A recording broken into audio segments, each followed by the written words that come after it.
everyone, salams, peace to you all. I'm going to demonstrate to you a little workshop on how to make your own magic carpet inspired by Islamic art. And so we will begin, and what we will create today from scratch to the end of a beautiful motif like this, in the form of a magic carpet, in the form of a carpet. So let's begin and get to this. We are going to need a watercolor paper in 11 by 16 inch, or you can use also 11 by 14, as well as you will need tracing paper. You will also need some carbon paper if you have, and a ruler, and some water, and some tea, dye, and some paint brushes and pencils, obviously. So let's begin. So we're going to begin first with the first step is to dye your paper with tea. So you will need some tea dyed and steeped in hot water. In this case, it is already prepared. And I'm going to take a little sponge brush like this and dip my brush in the tea and just gently dab it on my watercolor paper. We are going to create our Islamic motif for the carpet from scratch. And what you're going to need for that is a tracing paper like this one, 8.5 by 11 inches.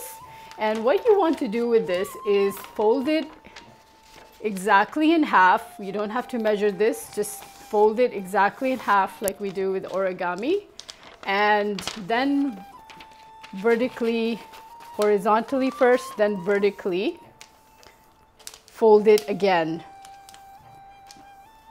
And so you've got a crisscross shape and you've got a little center here to work with.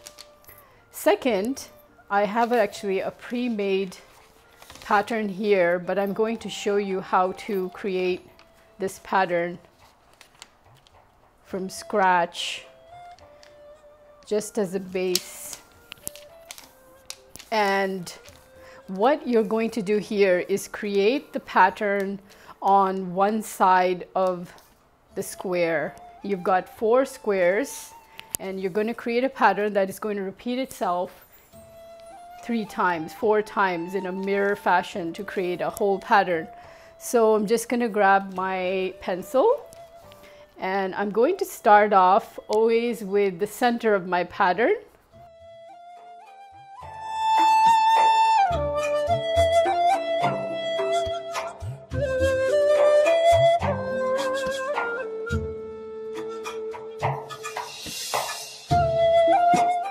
And in this case, I'm going to keep it simple. So I'm creating a triangle.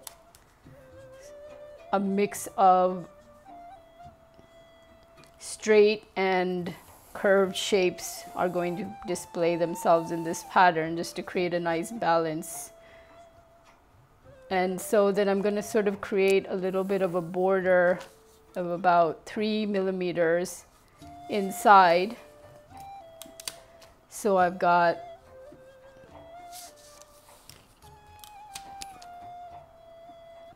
and you want to probably use, best is a see-through ruler so you can see through your lines.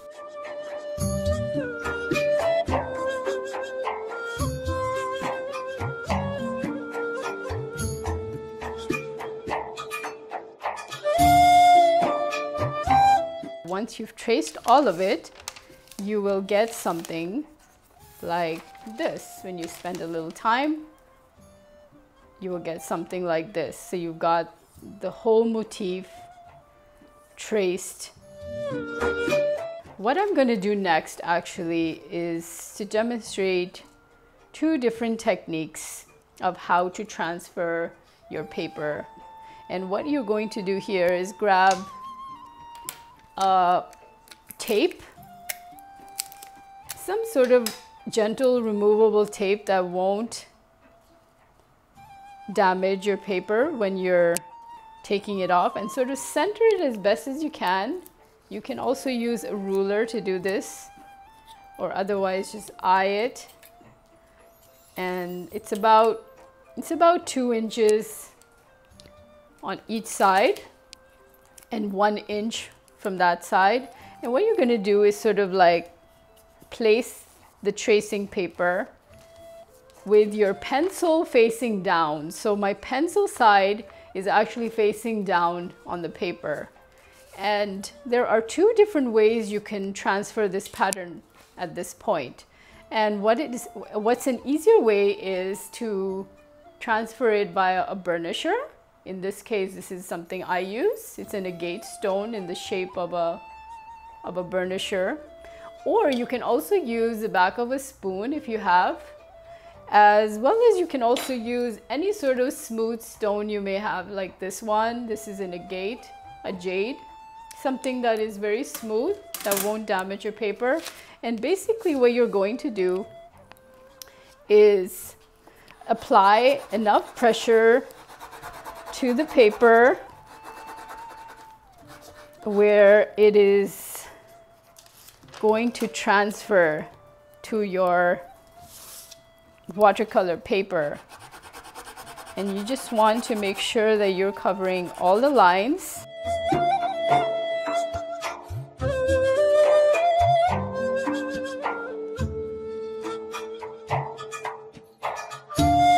But if you want to transfer your pattern via a carbon paper, that is also something you can do as well. So in this case, I'm just going to show you. You want your carbon side facing down, just like we had on the pencil. And you just want to draw out your pattern like this.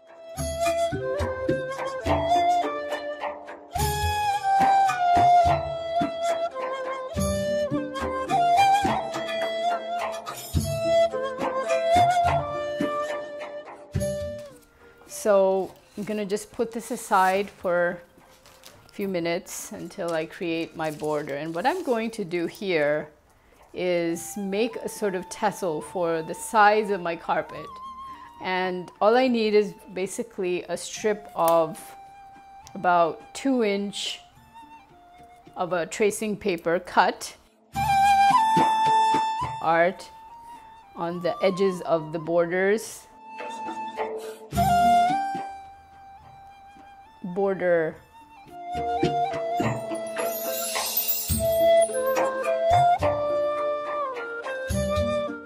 pointing outwards.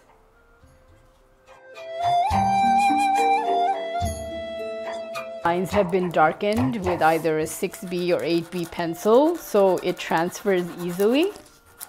And if your pencil is not transferring, you can always use carbon paper.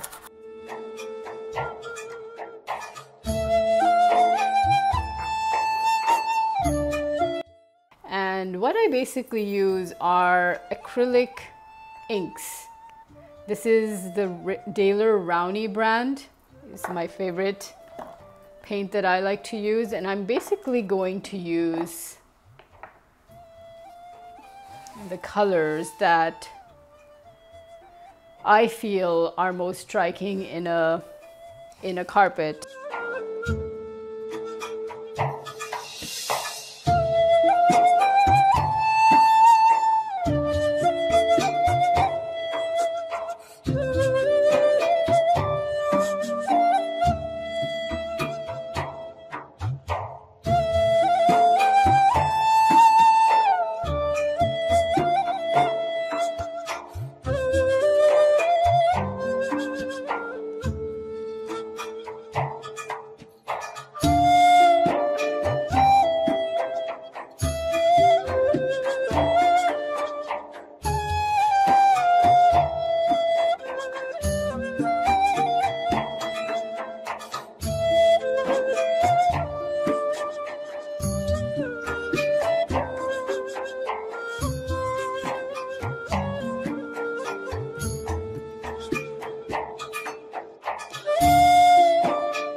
last step that you want to do is grab an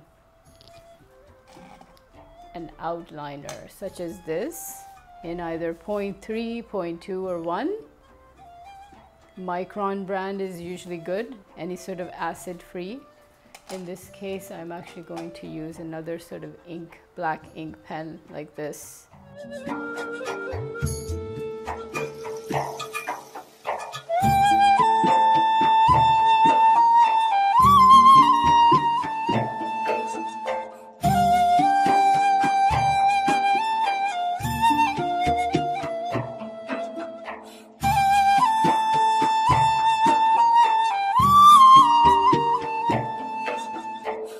With the black, and you will be left with something, in this case a piece that I've spent more time on, that is finished, that I've outlined completely. This is what you're going to create in the by the end of it, from start to finish. Once you've outlined and painted all your gold, you're going to have something like this, and that you can frame and you can put up in your house. And I hope so. I hope you enjoyed this workshop, and it wasn't too complicated. But if you apply a little bit more, little concentration, little bit meditation and patience, you will get something beautiful that you can continue and repeat with different patterns. You can also use many different motifs when it comes to the flower choices. You can also make the shapes of the diamond very different if you like. So it's all up to your imagination what you like to do with it. You can apply any sort of colors you like. You can change the tassels here and create your own patterns that looks nice to you. But in this case, this is what I've created, and hopefully you can mirror it and create something of your own. So that's it. Thank you.